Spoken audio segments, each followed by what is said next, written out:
Hello everybody, welcome back to the workshop. So today I want to talk about consistent methods produce consistent results. So what do I mean about this? So here lately I've been doing some videos on chasing tools, if you will. And I've been doing a really long explanations on all of the videos about each individual little step, basically. Trying to put as much information in them as I can. And it brought to mind something that, we tend to stray away from in today's modern era. We like to try to run away from consistency, if you will. If a video is longer than 5 minutes, we want to click on. If it's a 25 or a 30-minute long video and it's highly detailed oriented and very well explained, we don't want to watch a video like that because again our brains get saturated and we're like busy little humming bees, right? We just like busy little honeybees. We're trying to get as much nectar as we can, not necessarily all the nectar from one flower.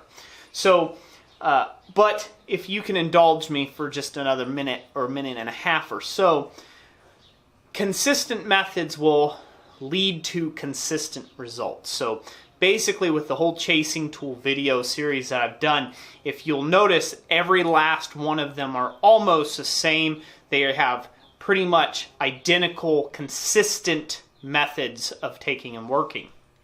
Now, that has helped produce 30 or 40, if you will, chasing tools in my toolbox with consistent results. So the result is always consistent. It's always the same. I always come out with a perfectly good usable tool. As soon as you change one thing about your methodology about making that tool, you open yourself up to a whole new world of variables. So for instance, I always quench my chasing tools in water. I always do a water quench on my coil spring chasing tools. Always. And I've got tools in my box that don't show any signs of wear, and they've been used for 6 years. So, again, consistent method. I do it the same each and every time, and I get consistent results.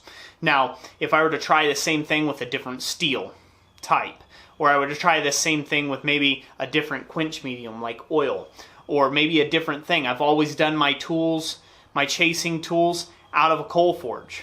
Again, just because I found something that worked for me and it produced a consistent method. I have a consistent methodology.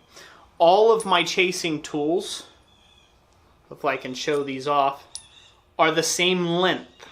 I start with the same length of material and they produce the same repeatable tool. So if you're struggling with taking and producing consistent results, it's because your methods are most likely changing on you each and every time. It's very hard to take and get good at something if you're constantly changing your methodology that you're using. So try, if you're trying to make a product or make a project or make tooling, to replicate every time you get in that workshop the conditions that worked the day prior.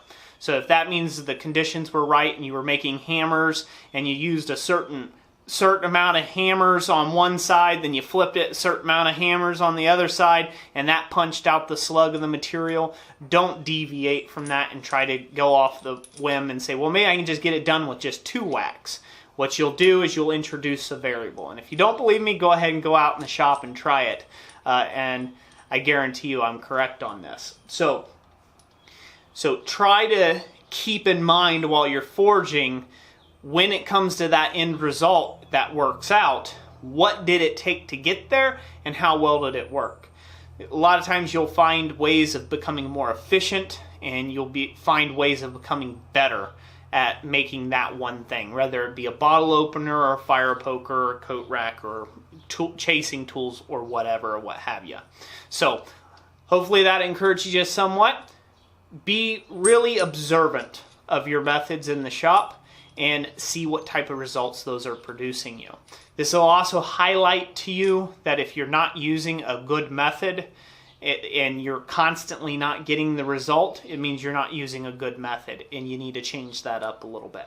So hopefully that'll help you in your blacksmithing journey. And if you like this video, give it a big thumbs up. Go check out some of my other videos that are popping up on screen now. And like always, God bless you, and we will catch you on the next one. Thanks for watching.